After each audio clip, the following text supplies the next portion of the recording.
This channel does not promote any violent, harmful, or illegal activities. All content provided by this channel is meant for an educational purpose only.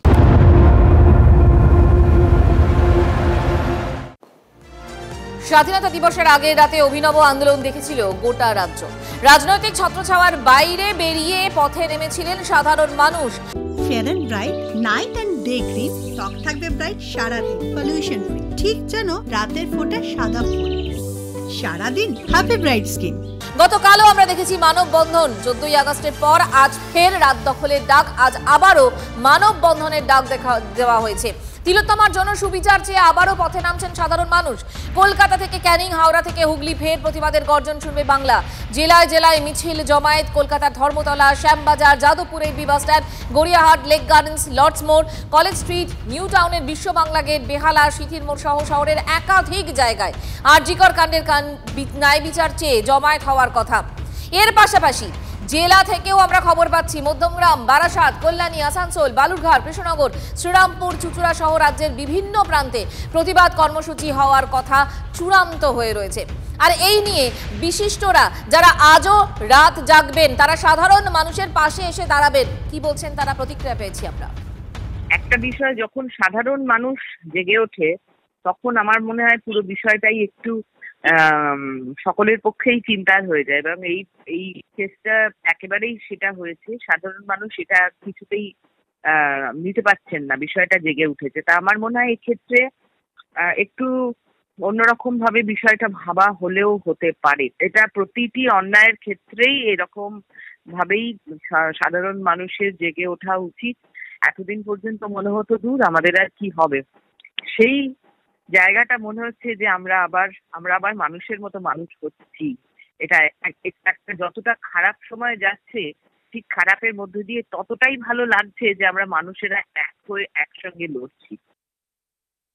আজকের রাতটা খুবই গুরুত্বপূর্ণ, কারণ junior ডাক্তাররা প্রথম দিন থেকে যে দাবিতে একেবারে অনড় রয়েছেন, সেই দাবির কিছু কি জানা যাবে? কালকের সুপ্রিম কোর্টে কেসটা উঠছে, শুনানি আছে একটা।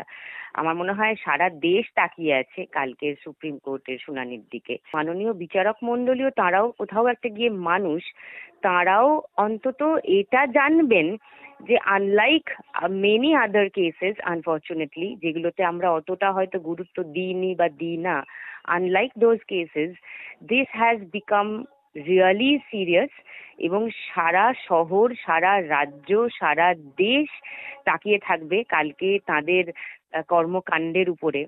কোথাও তো একটা স্নায়ুর চাপ তো থাকবেই, no one can go wrong, no one.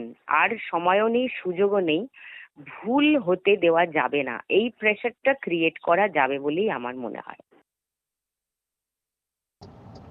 একজন সাধারণ মানুষ হিসেবে, কোনো পাবলিক ফিগার বা কোনো অভিনেত্রী হিসেবে নয়, একদম সাধারণ মানুষ হিসেবে, রাজ্যের নাগরিক হিসেবে আমিও থাকছি আজকে রাত জাগা কর্মসূচিতে, এবং কালকের দিকে আমরা সবাই তাকিয়ে আছি। কালকে হিয়ারিংটা আছে, এবং একজন ধরা পড়েছে, এখনো অনেক সন্দীপ ঘোষ এর মধ্যে লুকিয়ে আছে, এবং আমার ধারণা প্রত্যেককে টেনে হিচড়ে বার করা হবে, এবং সেদিকেই তাকিয়ে আছি আমরা সবাই। এবং মানুষ হিসেবে, নারী হিসেবে আজকে আমিও প্রোটেস্টে থাকছি, এবং থাকবো পরবর্তী দিনগুলোতেও থাকবো, যতক্ষণ না আমরা জাস্টিস পাই, যতক্ষণ না বিচার পাই।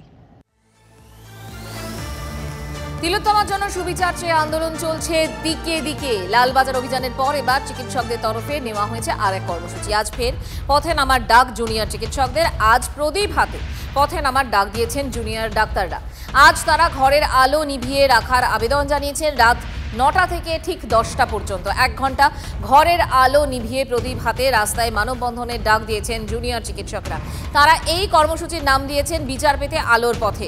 আর এই কর্মসূচিকে সমর্থন করেছে বিজেপি। তিলোত্তমার জন্য সুবিচার চেয়ে আজ ফের রাত দখলে বাংলা। এবার রাত দখলে সামিল হচ্ছে তিলোত্তমার পরিবারও। আরজি করে জুনিয়র ডাক্তারদের সঙ্গে ধর্নায় বসছেন তিলোত্তমার বাবা, মা, কাকিমা। খবর পরিবার সূত্রে। গ্রেফতার আরজি করের প্রাক্তন অধ্যক্ষ সন্দীপ ঘোষ। তবে তা আর্থিক দুর্নীতির অভিযোগে তাকে গ্রেফতার করা হয়েছে। মেয়ে দুর্নীতির বলি হয়েছে, বিচারের অপেক্ষায় রয়েছেন তারাও, বলছেন তিলোত্তমার বাবা মা। রাজ্য জুড়ে চলছে আন্দোলন। কাল শীর্ষ আদালতের রায়ের অপেক্ষায় গোটা দেশ। আজ ফের রাত দখলে নামছে বাংলা। হ্যাঁ হ্যাঁ, পরিবারের লোক যাবে। আপনারা যাবেন?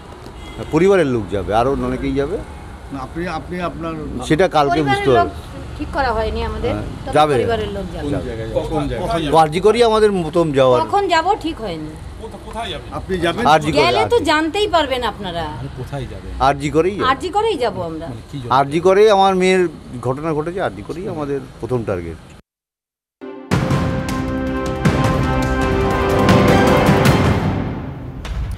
তিলোত্তমা ধর্ষণ খুন মামলায় কাল সুপ্রিম কোর্টে নজর। কালই মুখ বন্ধ খামে রিপোর্ট জমা দেবে সিবিআই।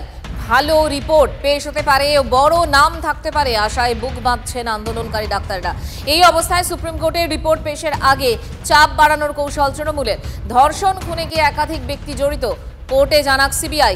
খুনের নেপথ্যে কোনো চক্রের হাত আছে কিনা সেটাও জানাক কেন্দ্রীয় এজেন্সি, দাবি করেছেন কুণাল ঘোষ। সিবিআই 5ই সেপ্টেম্বর সুপ্রিম কোর্টে স্পষ্টভাবে জানাক, এক, কলকাতা পুলিশ যাকে ধরেছিল সঞ্জয় রায় ধর্ষণ এবং খুনে, সে একাই ছিল না একাধিক ব্যক্তি ছিল। পয়েন্ট নাম্বার 2, এই ঘটনা ধর্ষণ এবং খুন এটা একটা বিচ্ছিন্ন পৈশাচিক নারকীয় কুৎসিত ঘটনা, নাকি কোনো চক্র অন্য কোনো কারণে এই ঘটনাটা ঘটিয়েছে। পয়েন্ট নাম্বার 3, যদি সিবিআই কোর্টে বলে যে প্রথমে তথ্য প্রমাণ লোপাটের জন্য প্লেস অফ অকারেন্সে বিকৃতি ঘটানো হয়েছে বলে আমরা তদন্ত এগোতে পারছি না, সেক্ষেত্রে তাদের স্পষ্ট তথ্য দিয়ে জাস্টিফাই করতে হবে যে কেন তারা এই কথা বলছে। এবং 4, যদি তারা এটা জাস্টিফাই করতে পারে যে প্লেস অফ অকারেন্সে প্রাথমিক বিকৃতির জন্য তাদের তদন্ত এগোতে পারছে না, তাহলে সেই প্লেস অফ অকারেন্স কাদের কাদের দায়িত্বে ছিল তাদের বিরুদ্ধে সিবিআই ব্যবস্থা কেন নেয়নি এবং কি ব্যবস্থা নিতে চলেছে এটাও খুব স্পষ্টভাবে জানাতে হবে।